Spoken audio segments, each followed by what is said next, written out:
the MMA India Show.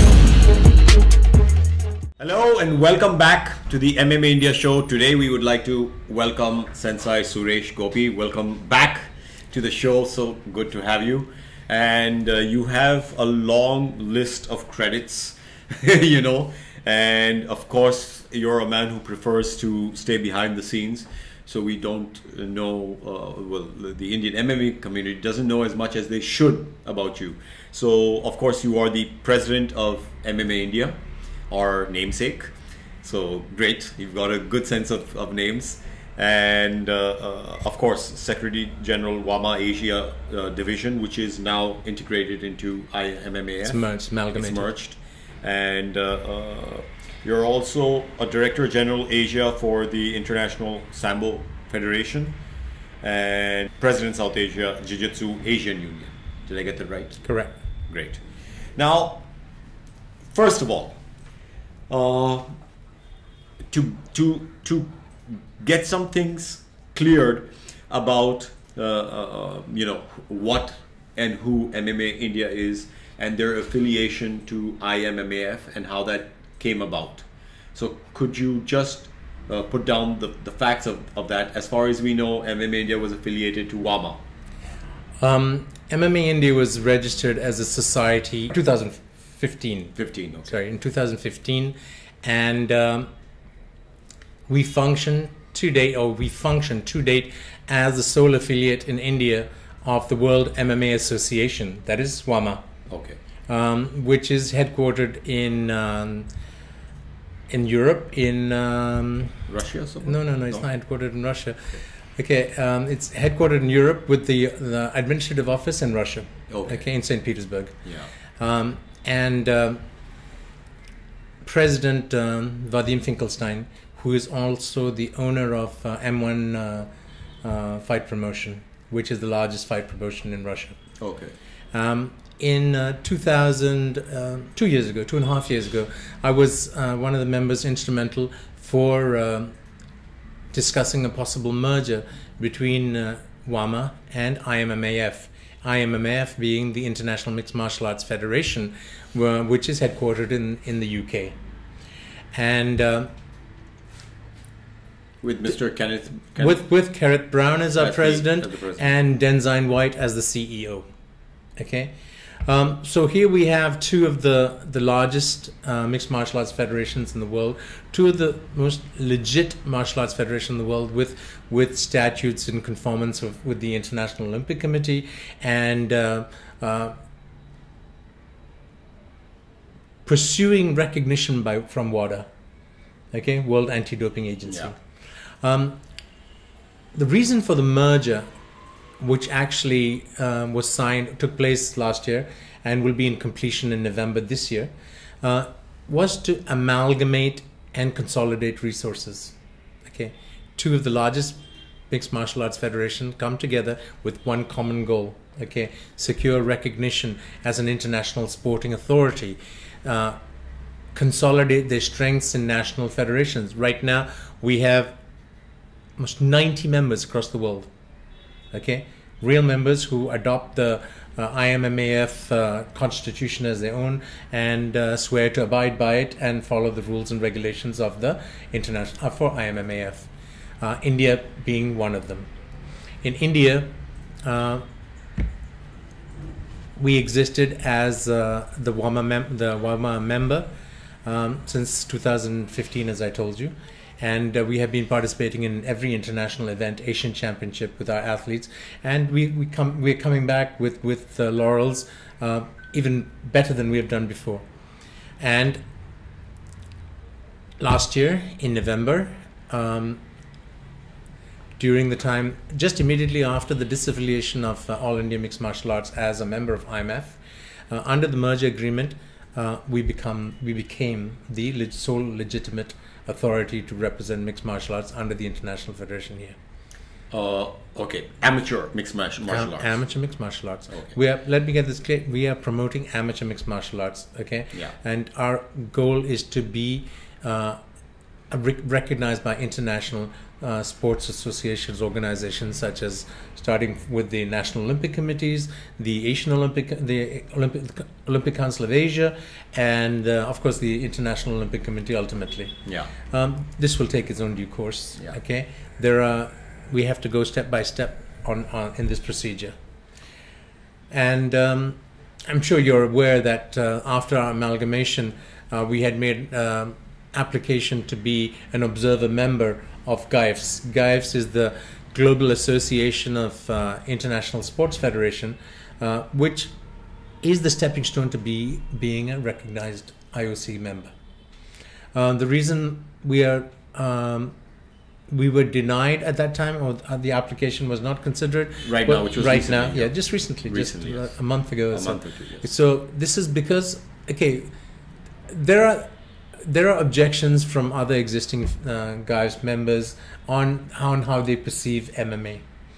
Okay, they do not understand that the safety factors that we have built into the sport. They do not understand the code of conduct. They do not understand our medical safety criteria that we impose on every event. They're not aware of all this. So, okay, sorry, I'm cutting you, but yeah. Why aren't they aware of it? Isn't it our job to make them aware of it? We are, but there are forces maybe that may turn a deaf ear until we prove otherwise. Okay, it's our job. It's like innocent until proven guilty, but we have to prove that we are the real body. We are there are maybe other players also in the periphery, but we are the oldest. We have been. This is our 6th year. Okay, there's no one has even come close to that kind of longevity as far as an international federation is concerned. This is a brand new, brave new sport. Okay, and where do we go from here? Okay, yes, we do need recognition, but before we get that recognition, we need to regulate the sport in our member countries. This is what I want to do in India. Okay. We have now many federations, many state or national associations who say that they are MMA association, MMA federation, MMA of this. Okay, but ultimately they do not have the required international legitimacy that we have. But what am I doing? But they did till recently. No. But they were associated with. They were the ones associated with. Well, if you talk about IMA, okay, IMA was a member of IMAF. Okay, today MMA India is a member of IMAF and WAMA, combined forces together, giving us more than 90 member nations. No one can touch that. Really, no one can touch that, and I do not see anyone coming close to that in the next 5 years. And by then, we would have also proceeded 5 years ahead with our plans and aspirations. Yeah. So before we get into the plans, because that is what I'm mostly interested in, is what is MMA India planning for MMA in the country and how we're going to take it forward. Before that, what was the WAMA president's name? Vadim Finkelstein. Vadim. Yeah. Now you also. He's originally from Monaco. That's where the he's Russian, but from Monaco. He lives in Monaco. The federation is registered in Monaco. Okay, great. Okay. So Vadim, you said, also has his own promotion. Yes. The biggest in Russia. Yes. K1? No, M1. M1. Sorry. M1. So. We talk a lot about conflict of interest in our country, but is that not a conflict of interest on a world level scale where you have someone who's heading? Well, is WAMA first of all still in existence, or it's now merged? World MMA Association has now merged with International Mixed Martial Arts Association. The final merger will take place during the annual general body meeting in November. Okay. So it's going to happen. But is it not, in your eyes, because I'm asking you the question, a conflict of interest where it's like Dana White would be the head of the sanctioning bodies in America? It's not like that. It's because it's not. Our president Vadim Finkelstein had completely bifurcated the amateur movement and the professional movement completely. The amateur movement is headed within Russia, by the All Russia MMA Union. The All Russia MMA Union, the president of All Russia MMA Union is Fedor Emelianenko. And under that federation, there are today almost 17 to 20,000 fighters real MMA registered fighters, okay, who have skill sets far above what we see today. Okay, in the recent World Championship of IMF Union at Bahrain, the Russians walked away with most of the medals. Okay, and there is no conflict of interest here, is because Vadim Finkelstein has been systematically promoting amateur MMA across the world, okay, without enforcing anyone to do any pro event. Nothing. All the world championships, the Asian continents have all have been amateur. But that's because he's doing a pro event himself. But he's doing a pro event himself, basically with Russian fighters, okay. But with the Russian sanctioning body. In Russia, there is no such thing as a sanctioning body as such. Okay, so who sanctions? The fighters come and they fight. Okay.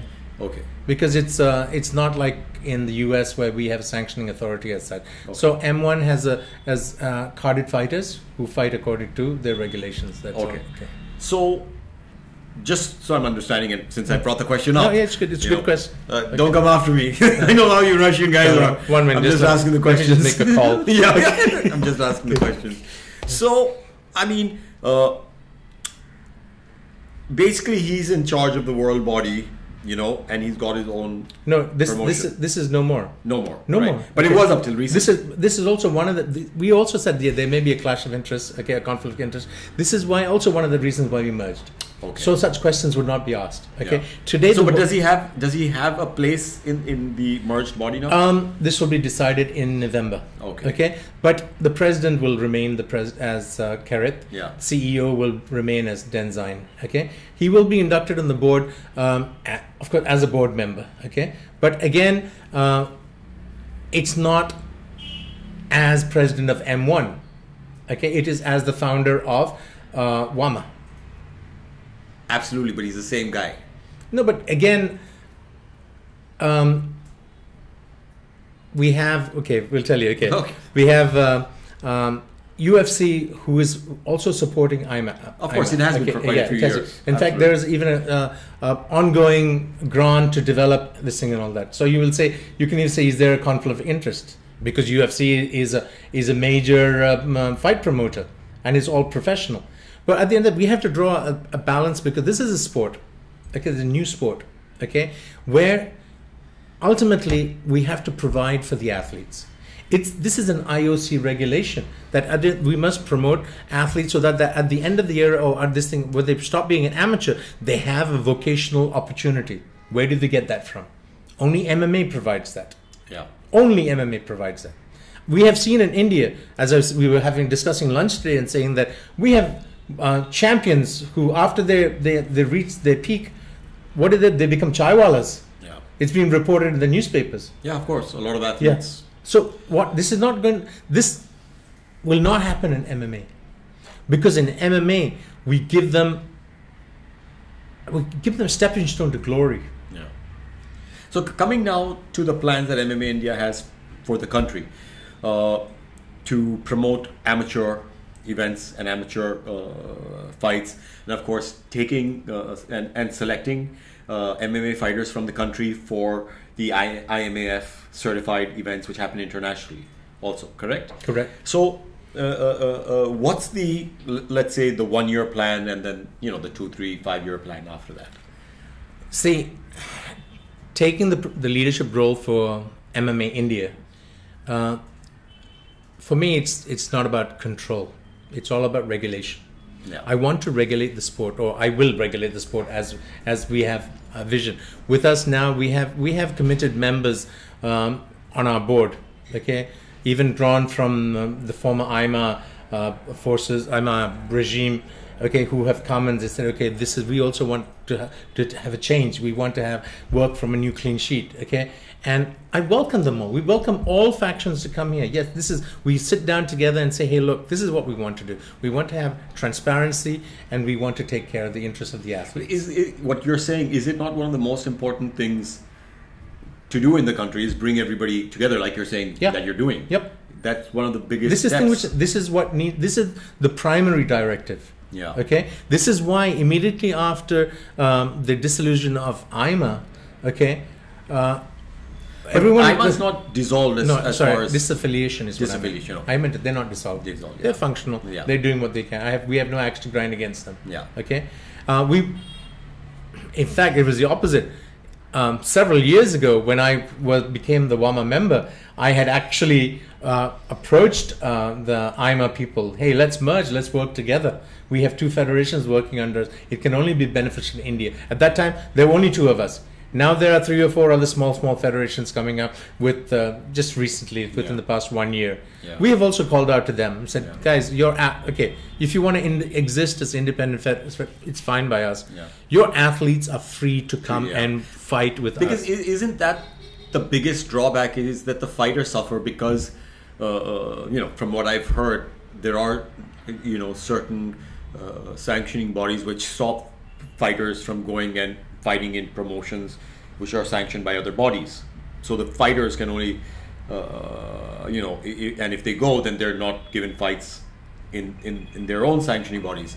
So is that not one of the biggest drawbacks of having too many MMA bodies, is that the fighters then have to pick and, they have no other choice but to pick and choose which fight promotions they can fight in? We do not discriminate against athletic participation. That is one of the rules which I impose very strongly in my federation. Okay, it's not just in MMA India, in also the other sports which I'm also involved in, like Jiu-Jitsu and Sambo. We say any athlete from any federation is welcome to fight in our event. Okay, regardless. We do make restrictions on our officials because we spend time and effort in training an official, giving them the credibility. And if they want to move, okay, make your choice. Move away or move back with us. That's it. But for athletes, no. Yeah. They're the ones who are risking life and limb. Yeah. They deserve to have that independent freedom of choice. And ultimately, if they become good athletes, it's good for them. They have an opportunity, they have a vocation at the end of the day in MMA, without any conflict of interest, whether it's amateur or pro. Absolutely. Okay, this is why I'm here. Yeah. Now, tell me, like you rightly mentioned, Russia has such a big pool of fighters, and on a totally different level. Now, how do we, because we have the interest and we have the raw talent, now how do we in a more sustained manner start sculpting these fighters into fighters who can fight and succeed on a more regular level, especially on the international stage? And we have been seeing some success on the international stage recently. Parvin, I want to tell you something which I have not even announced publicly. Okay? Well, please, MMA India Show is the right platform for it.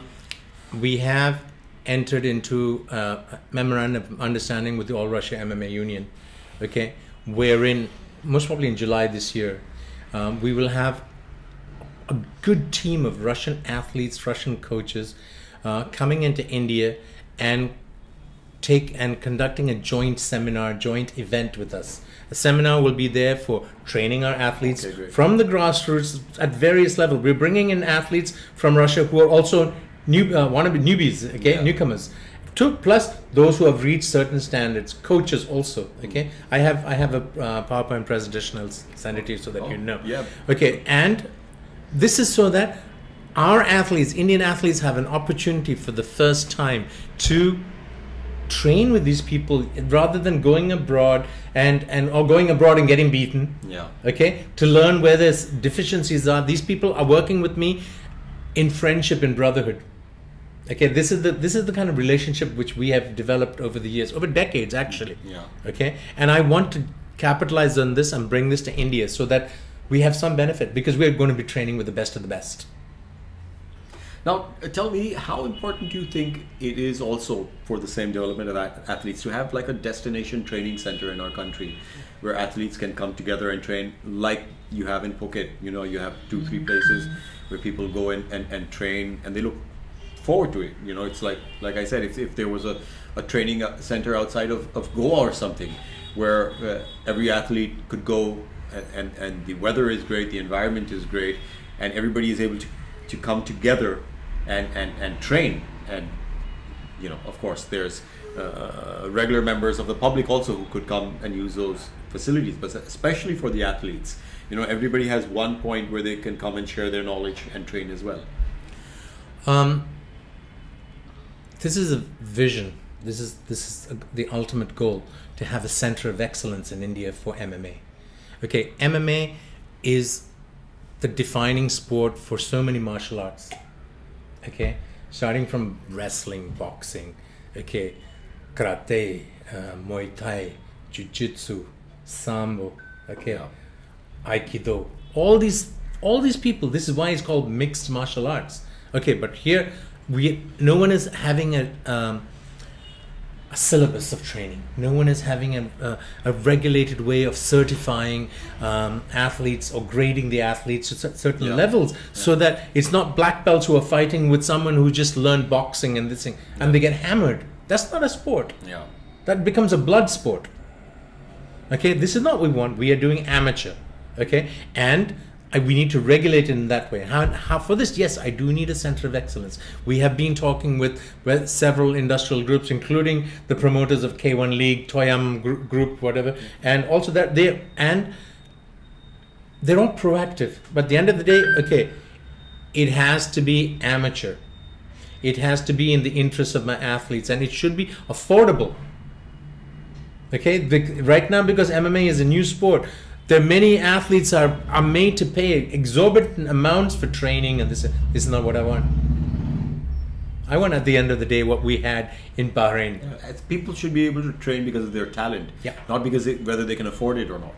Probably one of the highlight of my life one of these days was in Bahrain, when our athlete from Mehboob from Andhra Pradesh or Telangana, from Telangana. He won the gold. He won the gold, and I'm standing there with the national anthem playing for the first time in an event that I've been to, and my friends like Sharif Bapu and all that, they had tears in their eyes. Yeah. Okay, why? Because someone has done the nation proud in a sport that's brand new. Yeah. For our country, especially. Yes. Brand new for our country, and not by default. He actually went through the fights and got into the finals and actually beat someone. It's a defining moment for the sport, and that means we can do it. Yeah, absolutely, we can. Absolutely, yeah, we can do it. So we can. So one of the plans is to open up training centers, either one or several. It'll happen in July. In July, the first training camp will happen in July. International training camp. Okay, great. Where will that happen? Chennai and Mumbai has been shortlisted because Mumbai has got the money and Chennai has got the place to do it. Okay. Okay. So we'll send the money from Bombay to Chennai. Let's see. In fact, we hope that my Russian friends will also sponsor some of the cost. Okay. So this is something. Okay. Russian money is always welcome. Always welcome. As are other Russian things. Let's not talk about right now. I was just about to tell you. We will not talk about right now. So again, of course, coming back to the athletes. Of course, amateur is their base. Yes. But we do have to train them also for going professional, because that's where the money is. Okay. Again, I want to interrupt you. Yeah. Okay. We really do not have amateur MMA athletes per se. Yeah. We may have a handful of people who have cross-trained, who have fought. There's no real distinction in our country. Yeah. We need someone who has got striking technique, takedown, submission. It's not someone who's coming in from a stand-up regime like Taekwondo or Karate, and they train so that when they're on the ground, stop, yame, get up. Okay, this doesn't work in MMA. Yeah. We win the fights. Either you get knocked out or you get knocked out on the mat, or choked out. Okay. So how do we train them? We need to train them in a systematic way so that there was. More importantly, you were interviewing 2 female fighters? Yes, I was. Okay, and I always remember that. I remember. Okay. But very clearly, you were asking them questions, saying, "Okay, you don't have any ground technique. How are you going to fight?" Do you understand what I'm saying? Well, that's because that's what they told me. But isn't that a sad state of affairs? Well, I wouldn't call it a sad state of affairs. I would call it as a learning curve, that what they're saying, we need to learn and see what we have to train them in. Because like you're saying, they've not been trained properly in MMA. They have come from one base. Correct. But haven't had an overall development. So that's what we have to do. That's what we have to do, so that they don't get injured. Absolutely. Absolutely. There's no other. No, I'm not saying that they have the courage, as you said, to fight. Okay, but they should not get injured, because this is our responsibility as the regulatory authorities say that. Hey, look. Okay, how many years have you trained? Okay, fine. Do you know what is MMA? Yeah. Okay. Do you know how to defend yourself? Yeah. Okay. Do you know what to do on the ground? Yeah. Do you know when to tap out? Yeah. So at least the basics of everything of MMA, that it's not just because you've done Muay Thai you can go in and fight MMA. Correct. And IMF has now is embarking on a program of grading MMA athletes. It's already been initiated in South America. Like a belt system. Yeah, it's like a grading system in that they go through a set syllabus. We know your skill sets, so that at the end of the day, I'm not talking about this year or next year, brown belts will fight with brown belts. Do you understand? Yeah. And it is the comprehensive MMA art, mixed martial. Then it becomes a real sport, so to speak. Do you understand? Okay, we're not giving undue advantage to somebody who's fought 2 pro events and this and all that. We know from the belt grade what is the skill set level. Of course, I know some brown belts who are better than black belts. Okay, so yeah, and we have heard in the past belts being given away, so we need to be ultra careful that doesn't happen. It should not become a commercial activity. Exactly. Okay. Well, this is why many people don't like me, because I retired. We like you. Thank you. We like you. No, but I say very openly. Okay, we are here for the athletes. Okay. I will. My goal is to set up a system and hand it over for the next generation to carry on. Who's going to live forever? Yeah. You don't own the sport. You never own the sport. Yeah. The sport will carry on and after your demise, for sure. Absolutely. But they should remember, we tried. We tried, and then it's up to the next generation. Yeah. We have a team of young people now in our board. Okay. People who have got skill sets, people who have got know-how, like Ajay Marwa, okay, Sharif Bapu from the old. I thought you said young people. Young in mind, okay. Okay. So and technically skilled people like Ajit Sigamani from Tamil Nadu, Prasad Gaitonde from Karnataka, Kevin and Vikas. We have good skill set, good people who can run and control and organize and the championship and events. Okay, but at the end of the day, I will be setting the guidelines on what should be followed. Okay, impartially and fairly, so that exactly all what I told you can be implemented.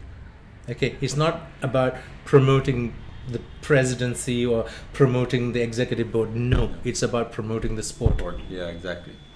And that's what I want. It's not. That's it. Okay. How long can you do it for? Yeah.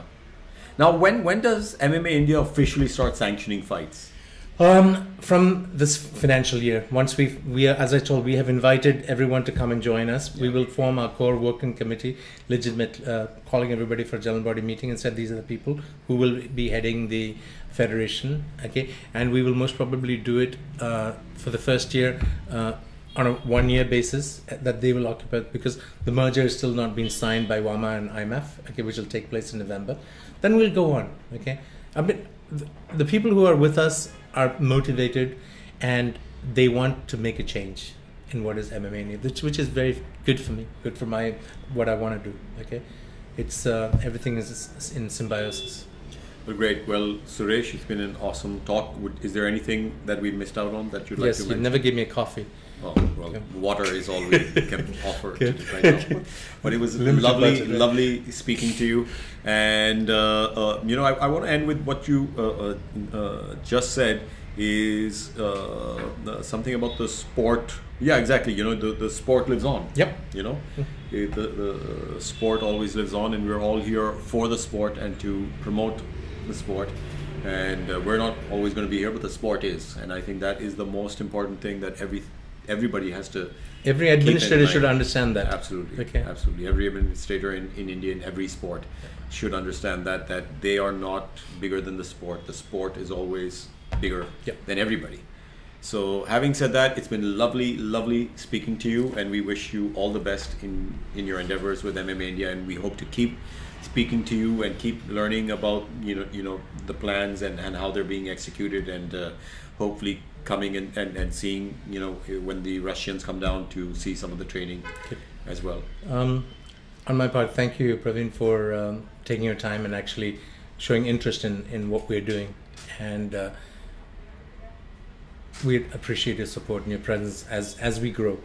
Absolutely. You can just walk with us. Absolutely. And we'll not disappoint you. Absolutely. Thank you so much. Thank you. That is Parvin Dabas speaking with Sensei Suresh Gopi, and that is all for today. Thank you for joining us again. Parvin Dabas from MMA India Show, MMAindia.com. Thank you and good night.